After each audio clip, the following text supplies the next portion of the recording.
Life in a Late Woodland Native American Village in Michigan, Part 1 by Dennis M. Morrison.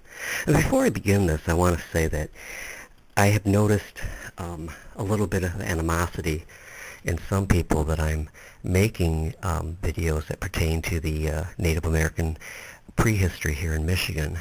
I don't really understand that. I'm not someone who has just come on the scene lately and decided to put together these videos. I began studying the Native American people in northeast Michigan back in 1985, and so it's not something that I've just begun. I've had a lot of material published in various magazines about the finds that I've made, including the Michigan Archaeologist. And so this is not just something that I recently just decided to do. In a lot of the videos, I am doing nothing more than sharing experiences that I've had over the years with Native American people and with the relics that I've found. And I hope that you'll enjoy them. And I also hope that they may at some point serve some educational or historic value pertaining to the prehistory of northeast Michigan. Anyways, having said that, let me continue with part 1 of Life in a Late Woodland Native American Village in Michigan. Of the many different periods of Native American prehistory in Michigan, the Late Woodland is my favorite. Perhaps this is because so much work I have done out in the field has most often brought me in touch with this particular era. So in presenting this, I will use a lot of personal experience in my assessment of the daily life of those people. I have worked privately on a number of Native American Indian village sites over the years. The artifacts left behind are indeed fascinating and do tell us a lot about the late woodland lifestyles.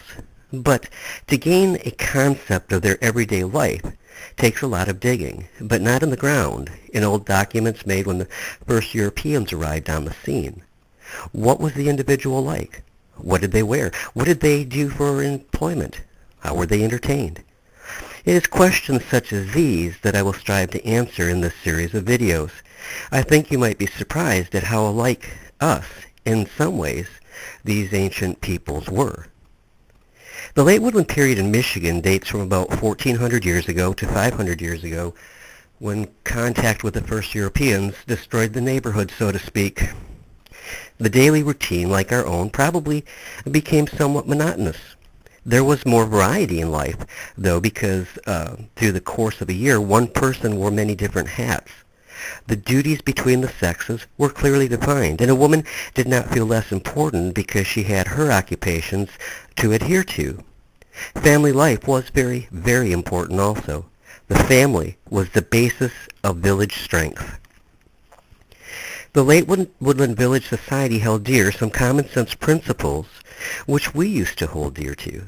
First, as stated, male and female had their roles, and these were not questioned, and in this they found strength. We too held this concept until the late 1960s. We had our defined roles, and it worked out until the feminist movement came to power, destroying those boundaries, and in the process ruining the family unit and the morality of our society. In late woodland culture, the male role was really no more important than the female role. The roles went hand in hand to make a whole. The family unit was preserved. They never faced the moral decay which has eaten away at our society like a cancer, because both male and female performed their duties, and in that there was harmony. What were the roles? Well, the male was the hunter, providing the meat for the village that the people need to consume, and this took up much of his time and included not only hunting but fishing. And by far I have found more stone net weights than arrows or spears. The male was also the protector of the village, always watchful for any danger which might threaten. The woman's role was no less important, and she was respected. And her role actually encompassed many more jobs of daily life than did the man's.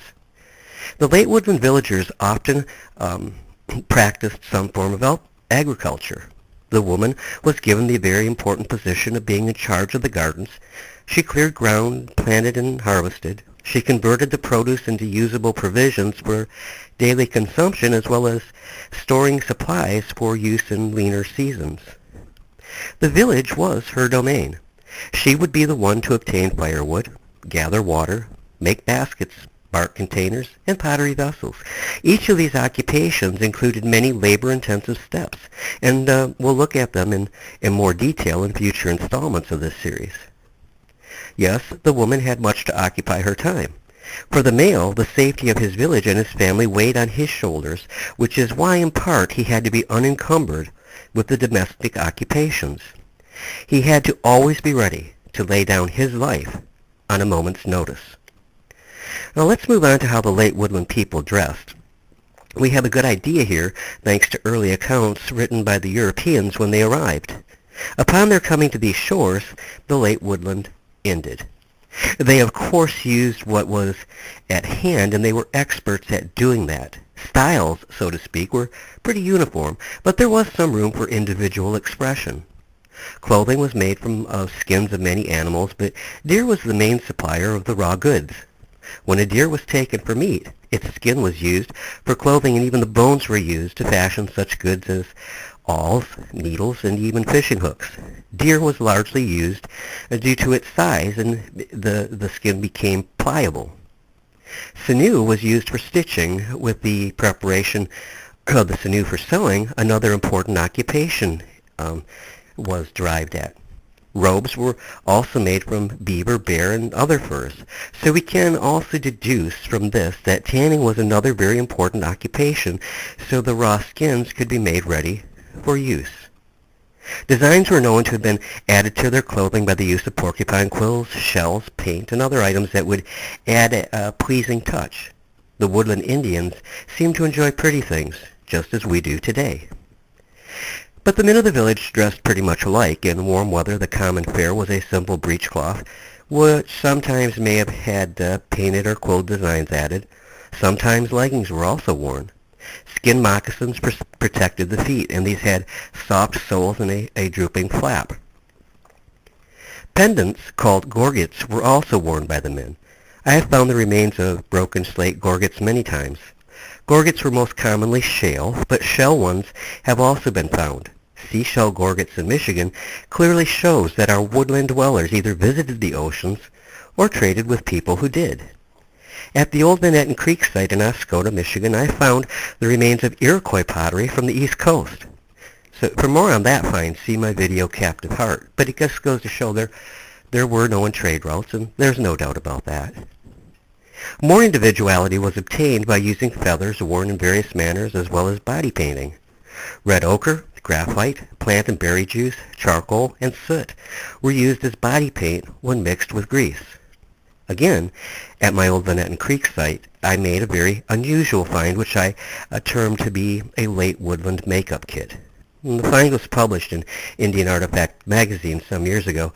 The kit consisted of a small stone mortar, very similar to a nutting stone, but much smaller, with a shallow depression in the center of it. With this was found a nicely defined finger pestle about 2.5 inches long and circular on the base. The circular end was discolored from the materials that had been ground with it. There was also a nice lump of red ochre and graphite. But best of all was the most beautiful stone knife that I have ever seen. It was over 5 inches long and flawless, and made from Bayport tabular chert. Beads were of great importance, and their use probably gave more individuality than any other aspect of Native American attire. Beads were crafted from many materials, which included fresh and saltwater shell, bone, copper, fossils, stone teeth, ivory, claws, and lots more. In his book, Primitive Man in Michigan, W.B. Hinsdale wrote, "Many beads are found in abundance in graves. These are so placed that we think that they may have been upon strings and were buried with the decorations of the body. Beautiful freshwater pearls have been exhumed. Beads were worn as necklaces, belts, and arm and leg bands. They were also used as hair and head ornaments." End quote. Winter clothing was well suited to the harsh Michigan weather. The people were well acclimated to the weather, which helped some. On the Lewis and Clark expedition across the continent in 1804, they told of seeing naked children playing on the ice beside a snowbound village with little or no notice of the cold at all. The French explorer Charlevoix told that the Potawatomi of southern Michigan wore highly decorated buffalo robes in the wintertime. While I'm not certain about the use of buffalo in Michigan, it is well known that robes of deer fur and bear were worn in the wintertime. Also, deerskin leggings were used. There is a lot to know about the Late Woodland Indians of Michigan. And this is just really a very brief look at, in the beginning of this series, of what their defined roles were and the type of clothing that they wore.